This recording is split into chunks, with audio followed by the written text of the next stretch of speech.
Partir sur les traces de son passé à 56 ans, Jean-Thierry Chéroux a fait ce choix. C'est ici, à Saint-Clar, dans le Gers, qu'il est arrivé dans un orphelinat à l'âge de 7 ans. Comme plus de 1600 enfants de la Réunion, il a été envoyé en métropole sans l'avoir voulu. Jean-Thierry Chéroux revient à Saint-Clar pour la première fois. J'ai occulté l'histoire. Pour moi, j'étais quelqu'un qui venait de la Réunion, qui essayait de s'intégrer en France et qui cherchait à s'intégrer en France. Mais en métropole, disons. Et être un Réunionnais de la Creuse, je voulais l'ignorer. Après quelques mois passés à l'orphelinat, Jean-Thierry et ses 2 sœurs sont adoptés par un couple de professeurs à Auch. Au début, tout se passait bien, mais très vite, la vie à la maison s'est transformée en cauchemar.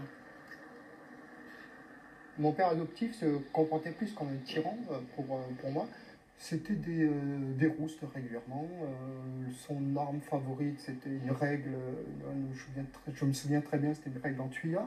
J'ai encore une marque là, qui reste depuis 50 ans. Et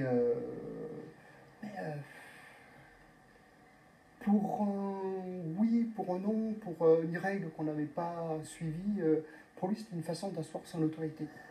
À la maison, c'était l'enfer. Au collège, en revanche, Jean-Thierry respire.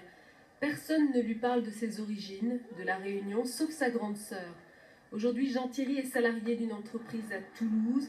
Il veut profiter de ses congés pour enfin revenir à la Réunion. Jusqu'ici, j'ai toujours eu peur de retourner à la Réunion pour ne pas revivre ce que j'ai vécu là, dans mon enfance. Et à la fois, je suis également... je suis content quand même, parce qu'on ne peut pas continuer à fuir son passé éternellement. Jean-Thierry se rendra à La Réunion en même temps que la commission des enfants de la Creuse qui veut faire la lumière sur cette histoire.